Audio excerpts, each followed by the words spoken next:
Proposal? ও আচ্ছা আচ্ছা, proposal তো আসলে সব দিক থেকে পাই, নাটকে, সিনেমার, দেন হলো প্রেমের, তারপরে ঘুরতে যাওয়ার, অনেক কিছুই পাই। বাট আমার কাছে যেটা মনে হয় যে ভালো সেটা অ্যাকসেপ্ট করি, আর যেগুলো ভালো লাগে অ্যাকসেপ্ট করি না। সোনিয়া আপু রাত 12টার পর কেমন ছেলেগুলো মেসেজ দেয় সোনিয়া আপু? হ্যাঁ, এটা কি ধরনের প্রশ্ন বলো? আচ্ছা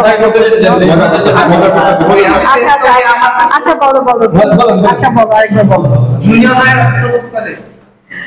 ও মাই গড, শোনো একটা কথা বলি, সত্যি কথা বলি, ইদানিং যেটা হয়, পছন্দ করে বেশিরভাগ জুনিয়ররাই বেশি প্রপোজ করে, আর নইলে অনেক মানে যে কি বলে অনেক বয়স্ক, এই দুইটা টাইপের মানুষ বেশি পছন্দ করে। Sugar daddy, right. মানে পছন্দ করলে ইদানিং আমি এটা নিজেও অবাক হয়ে যাচ্ছি যে